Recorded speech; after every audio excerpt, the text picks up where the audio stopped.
Entonces, ¿qué tal si lo recibimos con un fuerte aplauso al pastor Jorge Garay?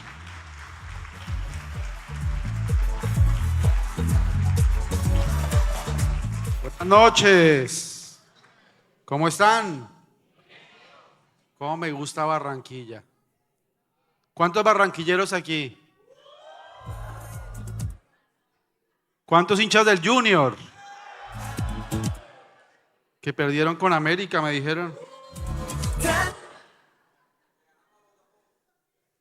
Bueno, soy bogotano, pero hincha de la América de Cali. Pero le estoy haciendo fuerza a Junior en la Libertadores, solo en la Libertadores. Así que qué alegría estar aquí en Barranquilla con ustedes. Hago parte del equipo de E625. E625, el nombre no es Efesios 6:25 ni Eclesiastés 6:25, no lo busque porque ese versículo no existe. La E significa, ya tenemos ahí si podemos poner ahí la presentación. La E quiere decir o significa especialidades y somos especialistas en el trabajo con las nuevas generaciones. Hay 5 etapas camino a la adultez. ¿Cuántas etapas? ¿Cuántas? Muy bien. La primera infancia, que es de los 0 a los 5 años. ¿Cuántos tienen hijos de los 0 a los 5 años? Muy bien. Entonces una etapa de imitación. Los niños caminan, hablan, gesticulan, ese montón de movimientos por imitación, ¿cierto? Entonces empiezan a hablar, ¿por qué? Porque el papá y la mamá le hablan. Entonces la mamá le dice, mira, esa es la ventana, esa es la pared, ese es el techo, esa es la sopa, ese es el perro, ese es el gato. ¿Se han visto eso, no? Y el papá le enseña una sola palabra. ¿Cuál es? Papá, papá, ¿cierto? Entonces el niño termina diciendo papá. ¿Por qué lo hace? Porque ve a alguien hablando, entonces lo imita. Es más, por ahí en Rusia hicieron un experimento social terrible. Y es que encerraron una niña que tenía todos sus sentidos perfectos. O sea, escuchaba, podía hablar, pero nadie le habló durante años. Y se demostró que la niña no pudo desarrollar el habla sencillamente porque nunca escuchó una voz a la cual imitar. Terrible, ¿no? Pero lo que muestra es que uno habla y tiene movimientos corporales precisamente por la imitación. Igual cuando un bebé camina, no decide caminar porque se aburrió de estar de rodillas, sino sencillamente quiere imitar al papá y a la mamá que vienen y van a alzarlo, a cambiarlo, a consentirlo. Así que un día ya no quiero gatear, quiero tener movimientos como ese. Así que la primera infancia de los 0 a los 5 años es una etapa de imitación. Luego viene la niñez, de los 6 a los 9. ¿Cuántos tienen hijos de los 6 a los 9? Esa es una etapa de exploración. Es cuando los niños ¿y por qué? ¿Y por qué? ¿Se han escuchado eso? ¿Y por qué tal cosa? ¿Y por qué y quieren meter el dedito en el ventilador y preguntan de todo y quieren saber si verdad el fuego y la estufa sí queman? Está bien, necesitan experimentar, necesitan conocer. Así que hay que acompañarlos en ese conocimiento. Es cuando quieren desarmar la Barbie o el carrito y hay que permitirles que descubran, porque ahí empieza la vocación, ahí empiezan a descubrir para qué son buenos. Luego viene la preadolescencia. La preadolescencia no es un momento de transición, es una etapa. Y ocurre eso suena diferente. Vamos a volver a empezar. Mentiras. Y la preadolescencia ocurre entre los 10 y los 12 años. ¿Cuándo ocurre? Entre los 10 y los 12 años. Y esta es una etapa de identidad. ¿Cuántos tienen hijos entre los 10 y los 12? Es una etapa de identidad, pero es una etapa que uno empieza a desconocer a los hijos, ¿cierto? Porque cuando son pequeñitos, uno los ve ahí como tan indefensos, ¿cierto? Pero cuando son niños, uno como que identifica sus gustos. A las niñas les gusta el rosado, el morado, las muñequitas. A los niños les gustan los carritos. Pero en la preadolescencia uno ya no sabe qué les gusta, porque tienen gustos de niños grandes, pero aún le quedan unos de niños. Entonces uno no sabe si los preadolescentes son adolescentes chiquitos o niños grandes. Uno no sabe ni cómo vestirlos, ni cómo comportarse con ellos, porque precisamente están en un periodo que tienen de aquí, o sea, de cuando eran pequeños, y quieren ser como el más grande. Pero entonces ahí en esa etapa empieza la identidad, empiezan a descubrir lo que son, empiezan a adquirir o afirmar sus gustos. Entonces, por ejemplo, Las grandes marcas hoy se pelean esta edad, compiten por ganarse a estos usuarios. Nike y Adidas, por ejemplo, empiezan a tener recurso o a vender para desde ahí tener adeptos, tener seguidores. Así que en la preadolescencia es cuando dicen, yo soy Team Nike o Team Adidas. Toda mi vida voy a ser más de Nike o de Adidas o de Disney o de Netflix, ¿cierto? Desde ahí, desde la preadolescencia, ahí se adquiere. Entonces, como ahí se adquiere la identidad, también ahí se decide si me gusta más vestir de colores claros o de colores oscuros. Si me gusta más el pelo más lacio, corto o largo y rizado, o si me gusta ser heterosexual o me decido por otra cosa. Ahí en la preadolescencia empieza a definirse la identidad. Así que los que tienen papá entre 10 y 12 y aún los que tienen niños tienen que ser muy intencionales en el trabajo en la preadolescencia, porque ahí empieza a definir su identidad. Luego viene la adolescencia, entre los 3 y los 17. Levánteme la mano, ¿quién tiene hijos ahí? Señor, dales mucha sabiduría y paciencia. ¿Por qué? Porque después de que viene esta etapa de identidad, entonces aquí viene la etapa de exposición. ¿Qué significa eso? Como han adquirido identidad, como han adquirido esos gustos, entonces ahora me gusta más Nike, pues me pongo mi Nike y salgo a ver cómo me va. Y entonces los amigos dicen, uy, no, eso está muy feo. Todo este grupo somos de Adidas. Entonces él empieza, o decido ser diferente en el grupo, o cedo mis derechos y me vuelvo, aunque no me guste tanto, me vuelvo como ellos. Precisamente por su carácter, por cómo ha sido educado en casa y por los valores que le hemos fundamentado para su vida. Precisamente ahí en la adolescencia es cuando empiezan a culminar su identidad. Lo que empezó en la preadolescencia, adquirido por los hallazgos y por el conocimiento y la experiencia desde la niñez, ahí empieza a fortalecerse. Así que por eso, papás, necesitan mucha paciencia. No es una edad para tenerle miedo, es una edad para actuar con mucha sabiduría y con mucha obediencia, y también abrir bien los ojos, porque necesitan de nosotros como padres, como amigos, como líderes, como mentores. Y luego viene la juventud entre los 18 y los 25 años. ¿Cuántos tienen hijos ahí? Entonces está la edad especializada. Entonces en la niñez se lanzaron a hacer muchas cosas. Desarmaron el carrito y les gustó el carrito desarmarlo. Entonces en la preadolescencia dice, uy, por ahí voy, me gusta desarmar y armar y construir, como inventar. Y entonces en la adolescencia ya tiene más habilidades, así que empiezo a estructurarlo. Y en la juventud dice, voy a vivir de esto. Yo quiero estudiar mecánica automotriz.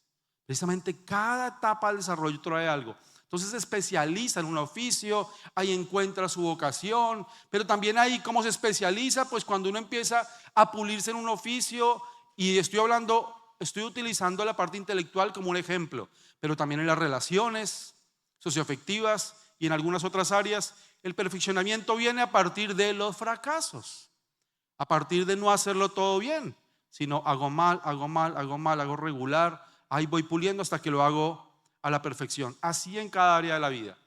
Y bueno, esa es la juventud. Y a los 26 años, por eso nos llamamos especialidades 25, porque somos especialistas en el trabajo desde los 6 años hasta los 25 años. Y aquí les va una mala noticia: a los 26 años se acaba la juventud. La neurociencia ha demostrado que la etapa juventud ocurre entre los 6 y los 25 años, que es la ventana de la educación formal. Entonces la primera infancia es una etapa de reconocer la vida, y a partir de ahí empezamos a crecer, a aprender. Pero a los 25 años algo pasa en el cerebro. A los 6 empieza a acelerar en su espacio de aprendizaje y desacelera a los 25. Así que a los 26 el cerebro está completamente maduro, y no es que uno deje de aprender, sino que uno no aprende con la misma habilidad. Por eso me gusta trabajar con las nuevas generaciones, porque las nuevas generaciones cambian por convicción. Si usted inspira a una persona de las nuevas generaciones, a un niño, un adolescente, ese cambia. En cambio, un adulto cambia de puro milagro. ¿Cierto? ¿Cierto que nos es difícil adquirir nuevos hábitos?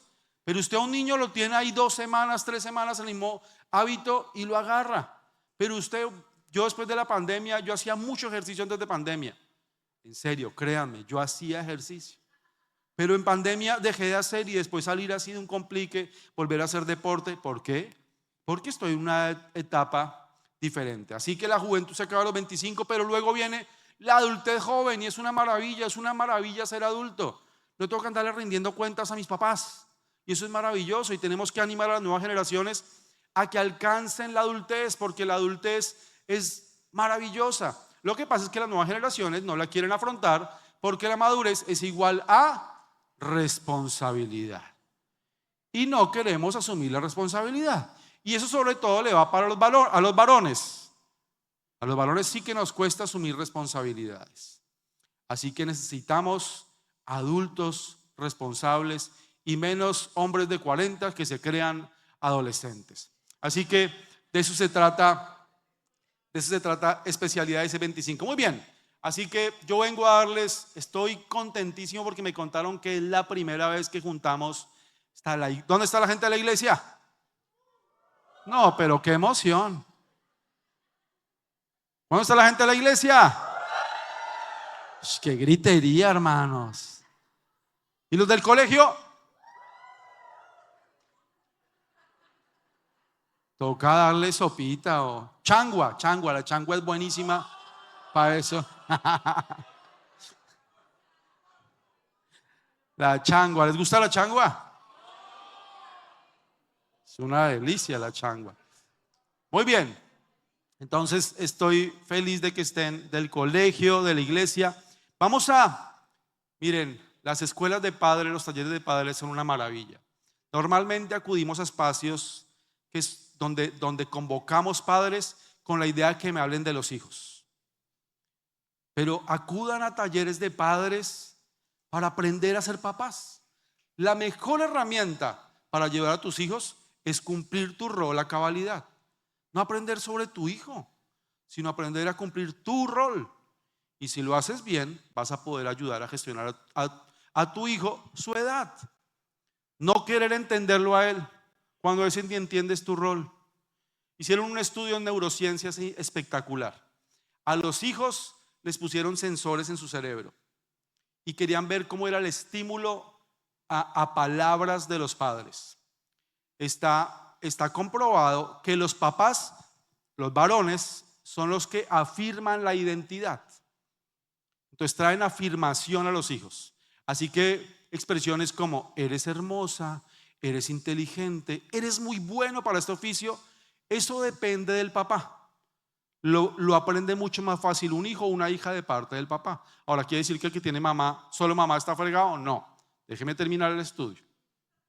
Y cuando tiene que ver con frases de cuidado, entonces enseñarle a cuidar su cuerpo, su higiene, control y límites con otros, eso se lo enseña a la mamá. Y está demostrado, pero lo querían hacer ya científicamente. Así que les pusieron unos sensores a hijos y les pusieron a que la misma frase la dijeran papás, mamás y algunos líderes como maestros, un mentor, un entrenador, otras personas que también son influencia. Imagínense que en temas de cuidado le decían a la mamá le decía,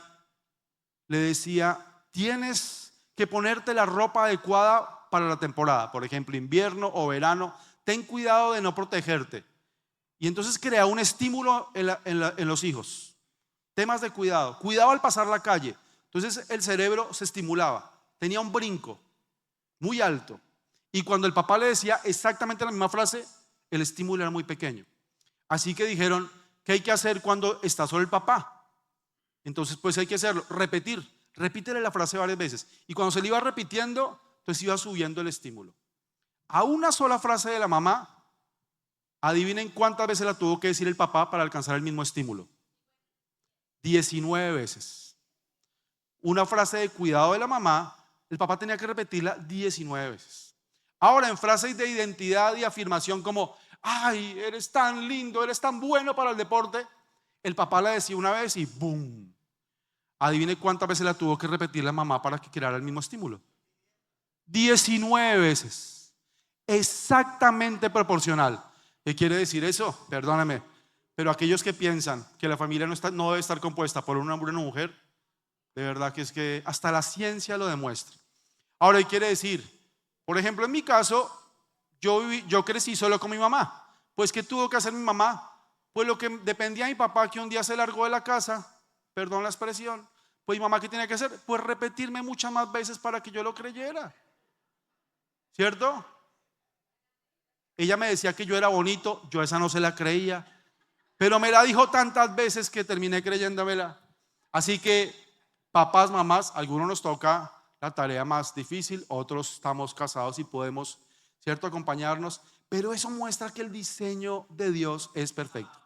Así que esto, vamos a hablar de un equipaje, ¿cierto? Significa una maleta. Yo llegué con una maleta, cargadita, y uno lleva una maleta para un viaje, y el viaje con los hijos es maravilloso, maravilloso, es espectacular. Así que déjeme darle con unos minutos alguna información. Así que nos pasamos a la siguiente, por favor. Entonces vamos a hablar acerca de la prevención del suicidio y vamos a ver 3 temáticas. Vamos a ver un contexto, así que vamos a ver una información que es muy valiosa acerca de investigación y estadísticas. Además de ese contexto, vamos a ver un concepto, vamos a revisar los conceptos acerca de por qué ocurre el suicidio y además algunos consejos prácticos que creo que por eso usted está aquí. Así que vamos a la primera y es un contexto. Si me pasan a la siguiente, por favor, y es una estadística del DANE. Está muy bien. Entonces, esta es de Instituto Nacional de Medicina Legal. Tasa de suicidio por 1000 habitantes en Colombia entre 2015 y 2022. Vemos que la tasa ha subido muchísimo. Imagínense que celebraron que en 2020 y 2021 bajó el índice. ¿Por qué? Pues porque estábamos encerrados. Entonces obviamente bajó, como muchas tasas, por ejemplo la de embarazos en personas adolescentes, bajó y lo celebraron. Pues lo celebraron porque si no hay presión social, ¿cierto? Entonces bajó un montón. Pero vemos que ha incrementado muchísimo la tasa de suicidios por 100.000 habitantes en Colombia. La siguiente, por favor. Y acá habla de tasa de intentos de suicidio en Colombia según sexo y rango de edad. Entonces, si se dan cuenta, las más altas están ocurriendo entre los 14 y los 24 años. Así que muchos de los que levantaron la mano hoy les sirve esto. ¿Por qué? Porque si usted tiene hijos entre los 5 y los 9, que hay muy poco, entre los 10 y los 13, que uno le diría, ¿qué le pasa a un niño entre los 10 y los 13 para que acabe con su vida? Hace unos días estaba en Sogamoso, en una convivencia de un colegio, y acabamos de terminar la convivencia y fue un éxito la convivencia. Estaba con la rectora y con algunos de los profes celebrando que habíamos tocado el corazón de los chicos.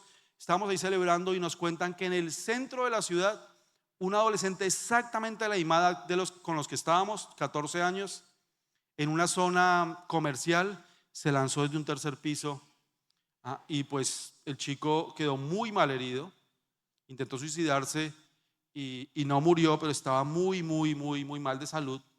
Mientras nosotros celebrábamos que habíamos tocado la vida de algunos, había unos papás que estaban llorando a su propio hijo.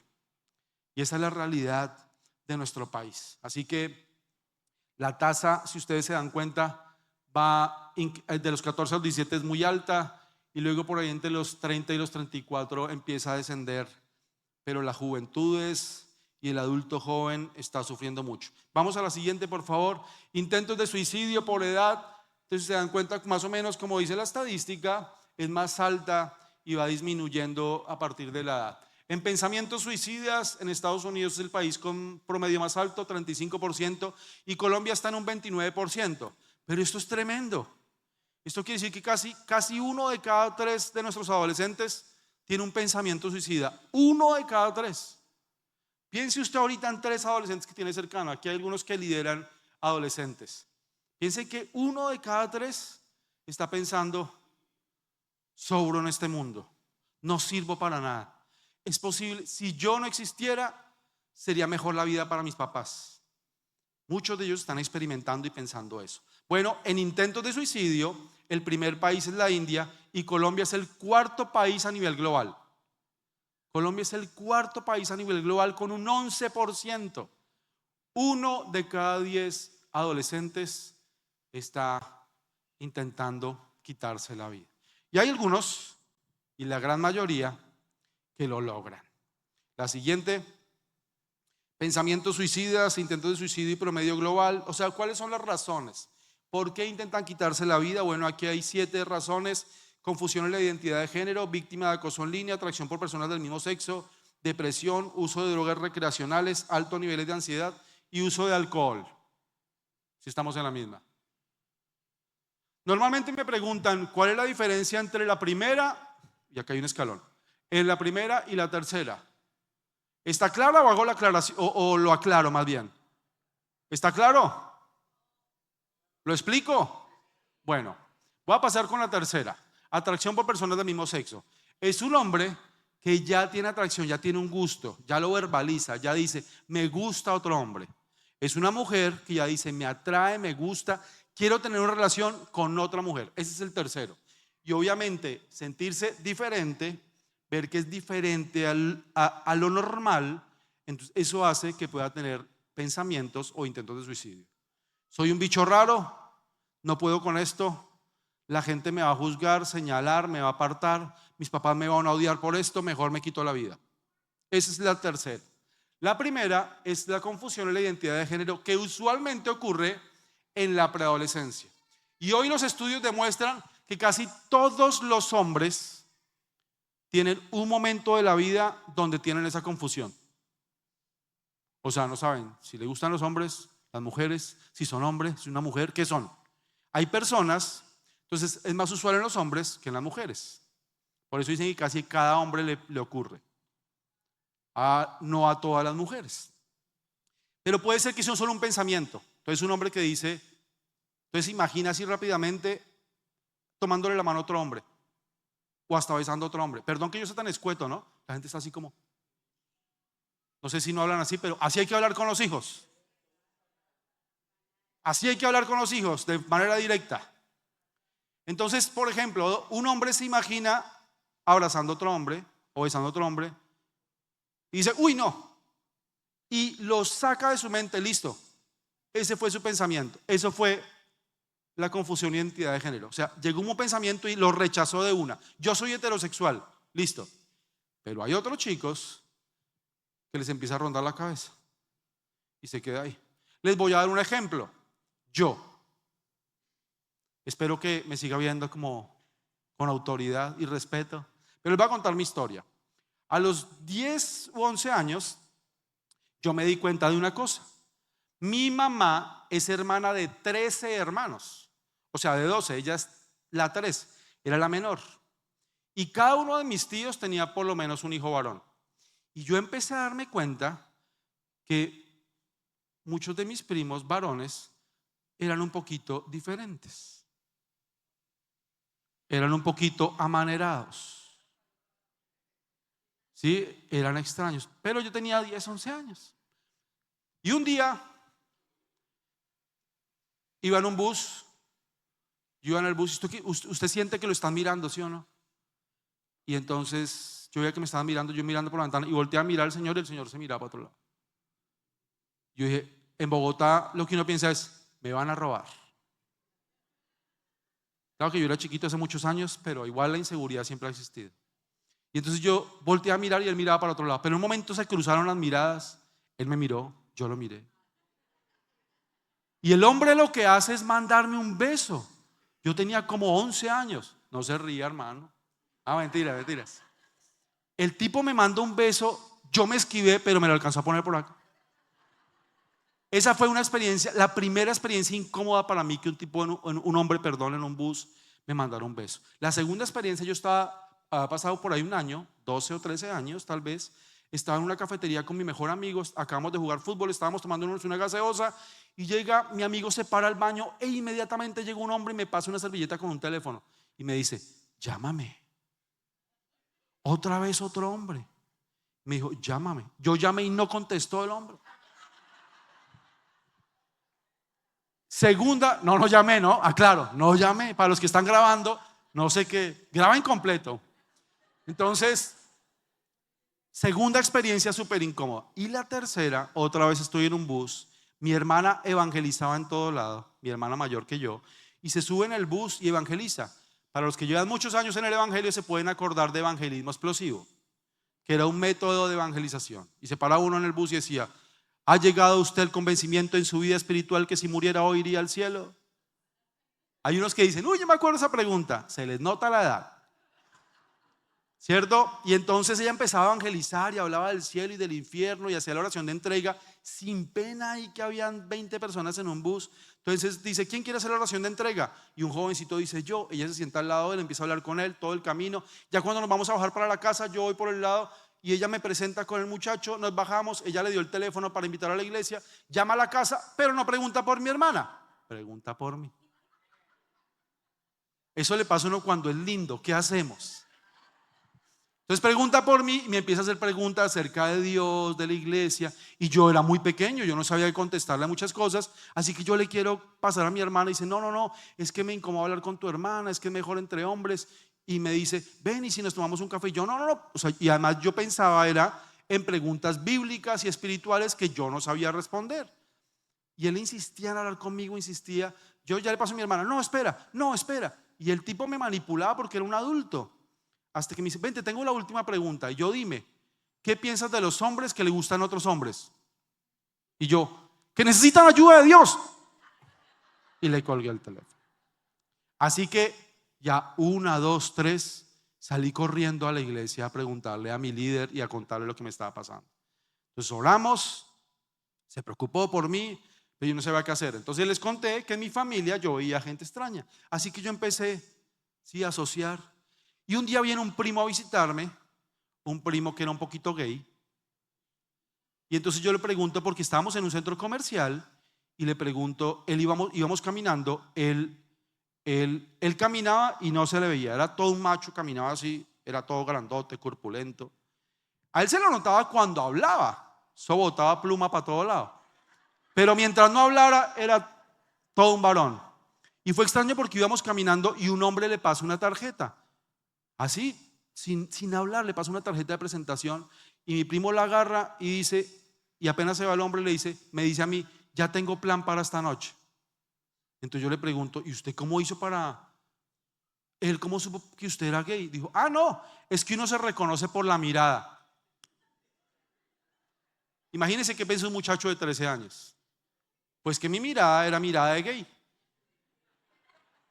Entonces yo llegué a mi casa a mirarme al espejo y dije: soy gay. No, ¿será? Bueno, en mi vida suena muy gracioso, pero fue un tiempo muy difícil para mí, porque a mí nunca me gustó un hombre. Es más, yo me angustiaba, yo veía televisión. En mi época de niño, seguro había televisión, así ustedes no lo crean. Solo habían 2 canales, pero había televisión. Y yo miraba televisión y veía mujeres y decía: qué lindas son. Y veía hombres y no me gustan. Y una angustia para Jorge de 13 años, pensar que un día se levantara de la cama y ese día le empezaron a gustar los hombres. Era una angustia permanente en mi vida. La diferencia es que hoy a muchos de nuestros chicos que están en esa misma experiencia, que no les gusta un hombre, pero en la calle le están diciendo: pues sencillo, pues vaya y experimente, bese una niña y bese un niño. Vaya, acuéstese con una niña, acuéstese con un niño, y mire a ver dónde la pasa mejor. Y esa es la mentira a nuestras mujeres, y perdóname que sea así de abierto con el feminismo. Mujeres, ¿a usted quién las entiende más? ¿Un hombre o una mujer? No. Carreta, yo no entiendo ni a mi esposa y yo 25 años de casado. ¿Quién la entiende usted más? ¿Un hombre o otra mujer? Otra mujer. Obvio, porque se parecen, eso es naturaleza. 2 mujeres se entienden. Bueno, la mentira del feminismo es: 2 mujeres se entienden mejor hablando, 2 mujeres se entienden mejor en los sentimientos, 2 mujeres se entienden mejor haciendo compras, también en la intimidad. Y sabe una cosa, eso le puede sonar muy extraño, pero puede llegar a pasar que el sexo para una mujer sea más placentero con otra mujer y con un hombre. Pero es que el sexo no se trata solo de placer. Eso es lo que venden a las nuevas generaciones, que el sexo se trata de pasarla bien. Pues cómase un helado o cómase una hamburguesa si de tratarla bien se trata. Si de pasarla bien se trata. No, es de conectar, es de unidad, es de trabajar juntos, es de espiritualidad. y eso no se logra con otra mujer o un hombre con otro hombre. Esa es la realidad, pero esa es la mentira que le meten a nuestros chicos. Así que esa es la primera, que no tiene nada que ver con un gusto homosexual. Me demoré un montón ahí, pero está mejor que lo tengan claro. La siguiente, porfa. Vamos súper rápido. 1 de cada 4 adolescentes a nivel global reportan que han tenido pensamientos suicidas durante los últimos 3 meses. 1 de cada 4 durante los últimos 3 meses. Y 1 de cada 14 dice que ha hecho intento de quitarse la vida. Y cuando se trata de salud mental, las chicas son más vulnerables. Porque las mujeres son el sexo débil, no, son más sensibles. Y gracias a Dios que las mujeres son más sensibles. Así las hizo Dios. La siguiente, por favor. Luchas personales. Entonces miren, esto es genial. Mis queridos, aquí va el primer consejo. Ahorita vamos para los consejos, pero cuando las personas asisten a una iglesia, es menor las luchas personales en algunas áreas. Esto no es manipulación, esto es ciencia, son estadísticas, son datos. Asisten a la iglesia al menos una vez al mes. Las personas que asisten a la iglesia tienen menos problemas con el uso de la pornografía, con el estar sexualmente activos, con el uso de alcohol y atracción por personas del mismo sexo. Por lo menos la luchan, por lo menos tienen mejores hábitos y hablan de sus luchas y tratan de ser mejor. La siguiente, por favor. Asimismo, la salud mental. Las personas que asisten a una iglesia tienen un menos sentido de soledad, experimentan menos ansiedad, menos depresión, menos pensamientos suicidas y menos intentos de suicidio. Así que, ¿por qué? ¿Simplemente por asistir a una iglesia? No, porque una iglesia es una comunidad. Y cuando eres parte de una comunidad, tratas de compartir tu carga con alguien. Y en la juventud y en la adolescencia se necesitan referentes. ¿Se acuerdan que les dije que de los 0 a los 5 años uno aprendía a hacer por imitación? Bueno, realmente eso no solamente pasa ahí, sino más adelante, mucho más adelante en la vida, uno cuando se siente angustiado, cuando no sabe para dónde caminar, hace lo que Jorge hizo. Salió corriendo donde el líder y me está pasando esto. Pero muchos chicos que no van a una iglesia, que no tienen un grupo de apoyo, entonces ¿saben qué hacen? Van y le cuentan a un par, o sea, a una persona de la misma edad. ¿Y qué consejo sabio te puede dar una persona de la misma edad cuando está sufriendo? Posiblemente está sufriendo de lo mismo. Pues usted tiene problemas con su identidad sexual también. Besémonos. Ese puede llegar a ser el consejo. Perdónenme, pero necesitamos guías espirituales. La siguiente. Dios mío, yo dije que era mucho tema. Vamos para la siguiente. Más. Adelante. Eso está lindo. Yo les dejo toda esta información. Las redes sociales. Entonces los chicos están diciendo que se sienten mucho mejor en las redes sociales. Pero las personas que son usuarios de las redes sociales son más propensas a problemas de salud mental. Pero ellos se sienten bien en las redes sociales. Casi el 70% de nuestros adolescentes dicen, se sienten mejor o se sienten peor. ¿Te sientes ansioso o te sientes liberado? Y entonces ellos dicen, no me siento ansioso, no me siento raro, me siento comprendido, me siento identificado, y por eso cada vez van más de cabeza en las redes sociales. Pero cuando se vuelven usuarios constantes de las redes sociales, empieza a ocurrir algo en la adolescencia y la preadolescencia que está en la mayoría de sus hijos, y es la comparación. Es más, le ocurre a usted y me ocurre a mí. Usted mira las redes sociales y yo quiero lo que tiene ese señor, yo quiero vestirme como ese. Hoy donde las mujeres miran el nuevo outfit en las redes sociales. Mi hija para vestir empieza a ver qué comprarse, qué está en tendencia.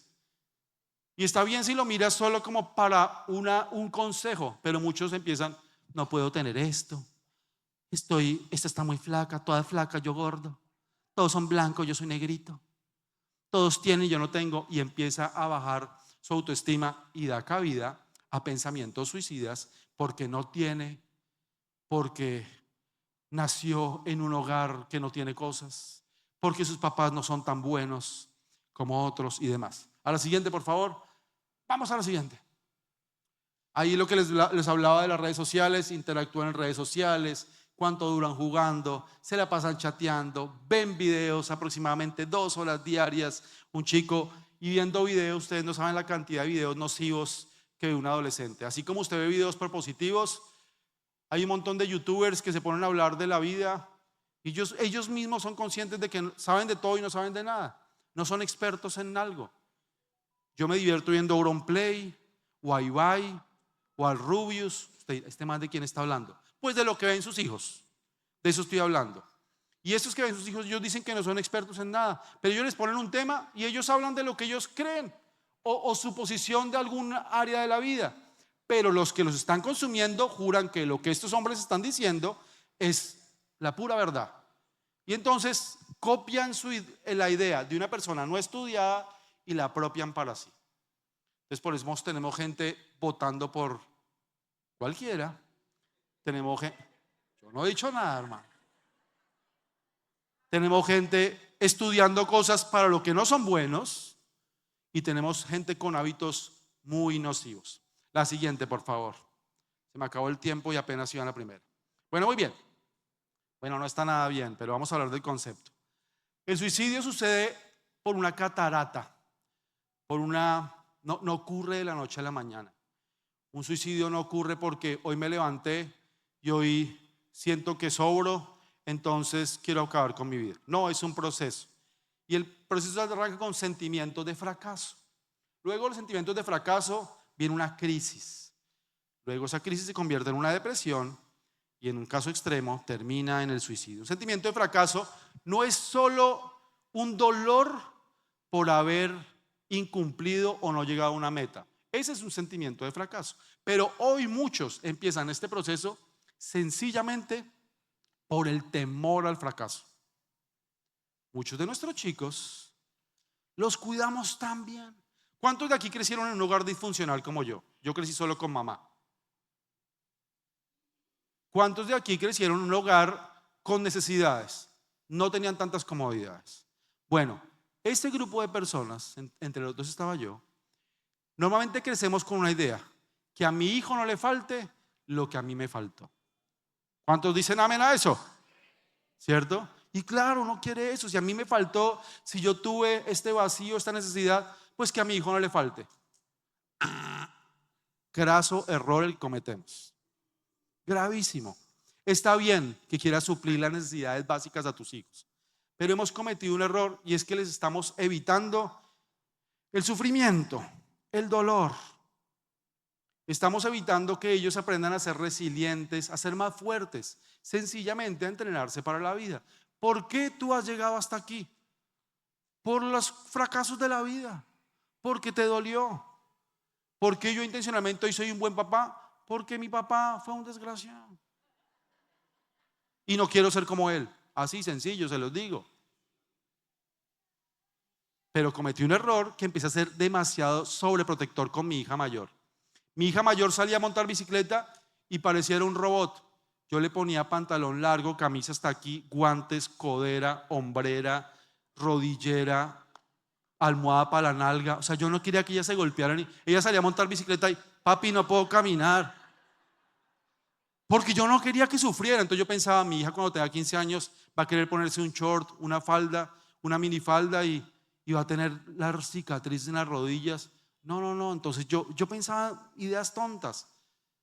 Yo me di muchos golpes en bicicleta, en monopatín, en un montón de cosas y yo estoy bien. A mí no me pasó nada. Dios cuida de mí. Y hay áreas de mi vida que yo no puedo cuidar, pero Dios cuida de mí.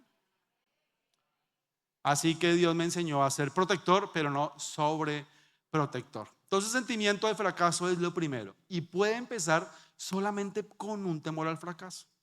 Entonces, no se involucran en un emprendimiento porque pueden quebrar. Entonces, son esos niños que la mamá le dice, mi amor, empieza un emprendimiento. Ay, mami, ¿será? Sí, mi amor, ya tienes 45 años, ya es hora.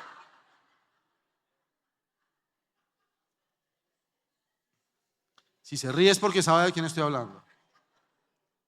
Primero el sentimiento al fracaso. La siguiente, por favor. El suicidio es la segunda causa de muerte en el mundo entre los niños adolescentes de 10 a 24 años. Y la primera, ¿sabe cuál es? El hambre. El hambre. Y el segundo, el suicidio. La siguiente, luego viene la crisis. Una crisis es una situación mala o difícil, una situación difícil de una persona o una cosa. Una crisis, un momento de angustia, un momento donde hay que tomar una decisión, y eso trae la madurez, que tenemos que tomar decisiones. Y si no le enseñamos a nuestros chicos a tomar decisiones, pues estamos corriendo el riesgo de que ellos acudan otra vez a malos consejos, o sencillamente tomen malas decisiones, o tomen decisiones por presión social o por recomendaciones de alguien que no tiene la experiencia en el tema. Pero todos hemos tenido crisis, y yo he tomado malas decisiones en mi vida. Alguna vez mi hija estaba jugando y estaba pintando. Papi, me duele. ¿Cuánto me queda? Tú me dices cuánto. 10, me avisas. Ay, no me va a decir, ya se acabó, porque me mata. Me decía, papi, me duele aquí, y se metía la mano aquí en la camiseta y me decía, papi, me duele, me duele. Y yo, mi amor, mi esposa siempre tiene una justificación para cualquier dolor entre acá y acá. Mi esposa siempre dice, eso es un gas. Le duele uno por aquí, eso es un gas. Le duele uno por aquí, eso es un gas. Y entonces mi hija empezó así, papi, me duele. Y mi esposa, eso es un gas. Y ella se quejaba y seguía pintando. Tenía como 6, 7 años más o menos, hasta que yo la vi quejándose. Entonces yo le levanto la camiseta y le veo un morado en todo esto, así grandísimo. Y primero ataqué a mi esposa, mira cuál gas, mira la niña cómo está. Y yo la levanto a mi hija, la agarré así. Yo me angustié, o sea, perdí el control. Cero inteligencia emocional. O sea, la niña, si no se moría del dolor ahí, se moría porque yo la zarandeé. O sea, yo la agarré aquí, empecé a correr por la casa, a alistarle una maleta, y ella era, o sea, casi la parto en tres. Yo ahí me angustió verle el morado inmenso, y empecé a mi esposa, si ven, mi amor, hay que revisar a la niña. O sea, tuvimos un choque con mi esposa, y a mi hija la estaba lastimando, y empecé a correr, saqué una maleta, y mi esposa me dijo, ya, tranquilo, cálmate, miremos la niña. Y entonces mi esposa, normalmente yo soy el calmado, pero ahí nos complementamos. Entonces mi esposa acuesta a la niña y levanta la camiseta y se echa a reír. Mírala bien, me dice. Y yo la miro, y pues lo que tenía aquí era mancha del lápiz con el que estaba pintando. Entonces, como le dolía, ella pintaba y después se sobaba. Era un morado perfecto, hermanos. O sea, de Hollywood. Y yo ya me hacía en la clínica, entrando a las urgencias. Ahí era una crisis porque había un dolor. Yo lo amplié, lo magnifiqué y respondí mal a la situación. Y muchas veces nos pasa eso. ¿Y sabe una cosa? Necesitamos que nuestros hijos aprendan a afrontar crisis, así de tontas como esa, o crisis más grandes. Para un adolescente, que la persona que le gusta lo rechace, ¿quieres ser mi novia? Y ella le diga, no, usted es muy feo. Eso para un adolescente es un divorcio para un adulto, igual de doloroso, porque está creciendo. Es un rechazo. Es como que lo saquen de un trabajo, porque ellos están aprendiendo, pero necesitamos que lo aprendan. Así que dejémoslos que tengan sus crisis. Y la crisis lleva a la depresión. A la depresión. La siguiente, por favor. La depresión es un estado de oscuridad más intenso, extenso y profundo que la crisis. Si la crisis no es tratada y afrontada, se convertirá en depresión, y la misma es la antesala del suicidio. Hoy estamos atendiendo muy mal la depresión. Y hoy, como padres, la depresión es una tristeza profunda. Es una tristeza inmanejable, incontrolable. No puedes levantarte, no te dan ganas de iniciar el día. Y a muchos, pues nos queda difícil entenderla. Se entiende como depresión un trastorno mental o psicopatológico caracterizado por la presencia de un estado de ánimo triste, sentir placer o satisfacción y pérdida de interés, o no sentir placer y satisfacción. Estos síntomas deben darse durante la mayor parte del día por un periodo mínimo de 2 semanas. O sea, cuando eso ocurre un día, Estamos tristes. Vimos una película, el niño de pijama de rayas, y uno se quiere cortar las venas. Aparte cuando uno sabe que es una historia real, ¿cierto? O usted supo de una historia como el niño de Sogamoso, o como la niña en Bogotá, de los cerros de Bogotá, que un hombre la metió al carro y después le destrozó sus genitales, la violó y la mató. Juliana, al otro día, ¿cierto que uno ve un tipo y uno, el que sea le quiere uno pegar? Hombres desgraciados. Eso, una tristeza profunda. Un día estás acongojado, es una tristeza, pero cuando se vuelve constante y entonces pasa la semana, es un estado de depresión incontrolable, inmanejable. No puedes levantar con ningún tipo de ejercicios de autogestión, levantar tu ánimo. Esa es la depresión. Algunos síntomas: alteración del sueño, insomnio, despertares nocturnos, aumento del periodo de sueño, alteraciones del apetito, enlentecimiento mental, o sea, se vuelven lentos para pensar, agitación o retraso psicomotor, fatiga, distorsión cognitiva, disminución de la fluidez verbal, o sea, hablan menos, sobre todo una persona que normalmente habla mucho, trastorno en la memoria, de la memoria episódica, o sea, quiere decir de lo que ha ocurrido en el día, de lo que ha ocurrido cercano en el día, se les va, se olvidan. Ese tipo de cosas empiezan. Ahora, no diga, ay, este está durmiendo poquito. No, no, no. O sea, es una suma de esto, ¿no? No empiece uy, yo sé quién está deprimido. No, no, no. Es una suma de esto. Pero ¿por qué les digo de estos? ¿Por qué les hablo precisamente de estos síntomas? Porque tenemos que revisarlos en nuestros hijos. Así que es lo mejor antes de identificar estos síntomas: conocer bien a nuestros hijos. Si los conocemos bien y empiezan a actuar diferente, entonces empezamos a revisar. Mi Instagram o mi Facebook o mi mail es Jorge Garay C, si quiere anotar. Y si quiere esta información escrita, tengo un libro digital para regalarles acerca de depresión. Escríbame.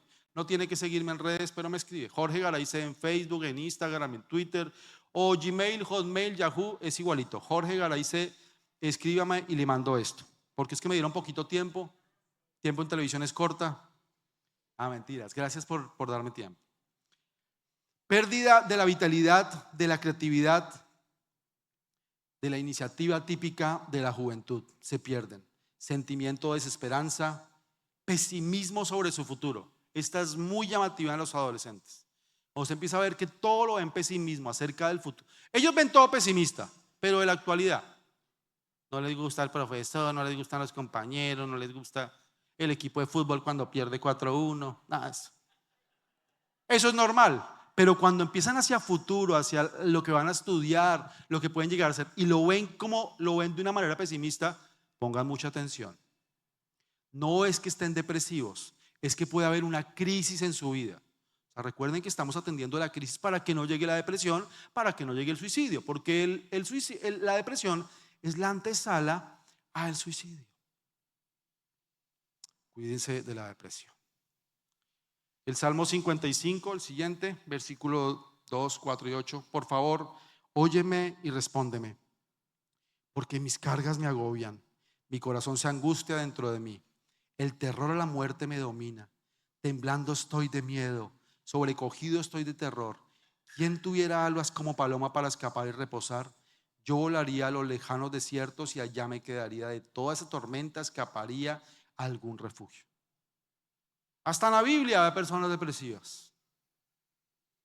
David tuvo episodios de depresión.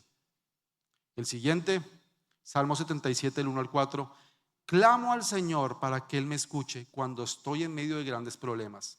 Voy ante el Señor, paso la noche entera orando, alzando mis manos al cielo, suplicando. Para mí no podrá haber gozo hasta que Él se manifieste. Pienso en Dios y me lamento, agotado por el ansia de recibir su ayuda. No me dejas dormir, estoy tan angustiado que no puedo ni orar. eso la depresión, eso no es de cristianos, fuera en el nombre de Jesús. Pues aquí está un súper cristiano o un súper creyente, sufriendo con la depresión. Y la pandemia nos demostró que el cuerpo pastoral de la iglesia a nivel mundial, uno de los flagelos que estaba sufriendo y negamos durante mucho tiempo fue la depresión, la ansiedad. Así que esto ocurre hasta en las mejores familias. Esto no es de un estatus socioeconómico, esto es, no importa si eres muy espiritual o menos espiritual, no sabemos afrontar las crisis, no las afrontamos debidamente, nos cuesta pedir ayuda y luego entramos en momentos depresivos y esto nos lleva, o puede llevar a algunos, a un porcentaje, el 11% de nuestros hijos, al suicidio. Consejos, estoy terminando. La siguiente, consejos. El primero, entrena a tus hijos, entrena a tus hijos. Dales problemas, en serio. No estoy diciendo que tú seas un problema, pero dale problemas a resolver. Dales problemas. Se rompió un tubo del agua de la casa. Bueno, hijo, tú estás a cargo. ¿Qué hacemos? Dales problemas a resolver. Ahora, si tu hijo tiene 3 años, no hagas eso. Pero si es un adolescente, además qué chévere, dale responsabilidad. Mira, tu hijo no se va a sentir importante hasta que le des algo importante que hacer. Decimos que son muy importantes y todos se lo queremos hacer. No se va a sentir importante. Dale algo importante que hacer. Dile que ellos escojan el mercado, que ellos gestionen. Y entonces, claro, tú les das límite, tú enseñas, pero entrénalos para las derrotas, para los fracasos, para los desplantes de la vida. Segundo, haz preguntas, aprende a hacer preguntas. Preguntas superficiales y preguntas profundas. Preguntas propositivas, preguntas retadoras y preguntas hacia el futuro. Para que mitigues esto de que no tienen esperanza y ven con pesimismo el futuro. Preguntas retadoras que los cuestionen, que los hagan reflexionar sobre la vida, que les den ganas de afrontar este mundo con lo difícil que es. Este mundo es hostil, este mundo es complejo, pero que quieran ganar la batalla. Tercero, controlar la exposición. Mis queridos, estamos perdiendo la batalla contra las redes sociales. Estamos dando celulares a los 8 o 9 años. Porque es que todo es por virtualidad. Es que como el profesor les pide un dispositivo, es que como ya toca porque uno cómo se comunica. Pues yo crecí sin celular, con teléfono fijo y no tuve ninguna tara, ningún problema. Pero hoy son excusas de los padres el querer entregarle dispositivos. Y si en última les entregas dispositivos a tus hijos, ponles control parental. No los dejes bajar cualquier aplicación, que por lo menos te llegue un permiso que diga, su hijo quiere bajar Pornhub. Eso es una página porno. Y usted, aceptar. Yo no sé inglés, aceptemos. Pues busque un traductor y mire a ver eso qué significa. Pero de verdad, papás, se lo digo de papá. Si se pone bravo conmigo, yo pasado mañana me voy. Perdóneme, pero déjeme darle un consejo de papá. Nuestros hijos están perdiendo las batallas en las redes sociales. Son demasiado expuestos. Y no es tu culpa, pero tienes responsabilidad. Yo no voy a poner el dedo en la llaga. Cuando se lo estoy predicando a usted, me lo estoy predicando a mí. Estamos cediendo demasiado terreno en la crianza de nuestros hijos. Pongámosles límites. Y el último, desarrollar habilidades en niños, preadolescentes y adolescentes. Aptitudes socioemocionales para la vida. Ayúdale a ser resiliente. Ayúdale a levantarse el fracaso. Ayúdale a ser empático. Ayúdale a fortalecerse. Cuando se caiga, no salgas corriendo si tú ves que se puede levantar solo. Anímalo a levantarse. No le evites el dolor. Ay, no llores, eso no es nada. No le digas eso. Llore, chino, aquí estoy para acompañarlo. Chino decimos en Bogotá a lo que ustedes dicen, pelados. El siguiente, vengan a mí los que están cansados y afligidos y yo los haré descansar. Ese es mi último consejo. Lleva a tus hijos a Jesús. Es el mejor consejo que te puedo dar. Deja que tus hijos vengan a Jesús. Es el mejor consuelo. No hay nada como Jesús. Yo tenía 10 años cuando llegué a la iglesia. A los 10 años, mi familia era una guerra. Yo pensé que el conflicto hacía parte de la familia. Yo me levantaba los sábados y estaba todo patas arriba. Todo. La sala y el comedor, de verdad. ¿Han visto esas peleas en las películas de bares? Que se pelean y todas las salen volando botellas y mesas y todo. ¿Se han visto esas películas? Esa era mi casa un viernes en la noche. Porque mi papá se separó de mi mamá. Entramos en una crisis económica. Nos tocó irnos a un lado donde había mucha pobreza. Yo era un niño. Había carritos, yo desde que tuviera carritos no tenía problema, pero mis hermanas eran adolescentes, entonces entraron en una rebeldía con mi mamá porque no había dinero, ya no tenían la vida que tenían antes cómoda, entonces se volvieron un par de rebeldes, así que peleaban y se agarraban de las mechas con mi mamá. Entonces eso, volaban platos, yo encontraba el otro día loza, todo tirado. Y aparte yo tenía unos vecinos que eran igual o peor que nosotros. Entonces yo me hice la idea que el conflicto era normal. Y ¿sabes quién me enseñó que el conflicto no es normal? Dios. A los 10 años. ¿Sabes quién me evangelizó? Un niño de 8. Y entendí que lo que Dios quería para mi vida y mi familia era paz, era amor. Deja que tus hijos encuentren a Jesús y que descansen en su corazón, porque hoy hay mucho chico con pensamientos suicidas. Entiéndelo, escúchalo, pregúntalo y levanta la mano y pide ayuda. Escúchame esto para terminar. Tu reputación no es tan importante como la salud espiritual de tu familia. Que digan, este man le quedó grande, es el papá. Pues sí, pero ayúdeme. A veces no decimos los problemas que tenemos por guardar unas apariencias. Y por guardar unas apariencias, después estás velando a tus hijos y está la gente alrededor animándote, animando tu lamento, tu llanto. No permitas eso. Levanta la mano y pide ayuda. ¿Me permiten orar por ustedes? Pónganse de pie, por favor. Señor, te damos gracias porque tú eres el Dios de la vida. Ay, Señor, qué dolor ver estas cifras de suicidio, de depresión, de problemas de salud mental en adultos, pero sobre todo en las nuevas generaciones. Es increíble pensar que niños, preadolescentes, adolescentes que no tienen grandes luchas, piensa uno, estén pasando por momentos tan difíciles como estos. Y mucho de eso ocurre porque no hemos ayudado a gestionarlo bien, porque no lo hemos hecho con intencionalidad. Señor, ayúdanos a ser papás propositivos, intencionales, y a no darles todo tan fácil para que ellos aprendan y fortalezcan su vida.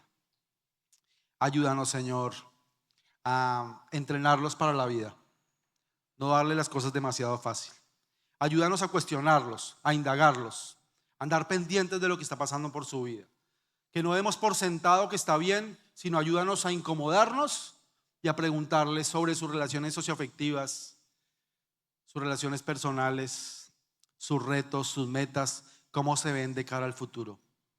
Ayúdanos, Señor, a tener un control de su vida, no controlar su vida, sino ayudarlos a gestionar con madurez su exposición a las redes sociales, a sus amistades, a este mundo, Señor. Y ayúdanos a desarrollar habilidades para la vida, Señor. Actitudes socioemocionales, Señor. Que aprendan a ser fortalecidos o fuertes, que aprendan a ser resilientes, que aprendan a levantarse de los fracasos y que aprendan a volver a levantarse y querer asumir nuevos retos. Tú has puesto una tarea muy linda en nosotros, Señor. No solamente ser tus hijos, sino ser padres, como tú eres padre. Y es un gran privilegio. Gracias por compartirlo con nosotros. Levanta tus manos al cielo, Señor, y yo te pido, Señor, que a cada persona, a cada padre de familia que está levantando sus manos, a cada adulto que posiblemente quiera tener hijos a futuro, Señor, hoy levantamos las manos y te decimos, capacítame como papá, capacítame como mamá. Así como me he capacitado para ser un profesional, así como que me he capacitado para ser líder, Así como me he capacitado para cumplir un rol o un oficio, capacítame en el rol de paternidad. Quiero ser el mejor papá para mis hijos. Quiero ser la mejor mamá para mis hijos. Quiero responder con sabiduría a la tarea de acompañar a mis hijos en conocerte a ti y cumplir su propósito en la tierra. Te lo pedimos en el nombre de Jesús. Amén.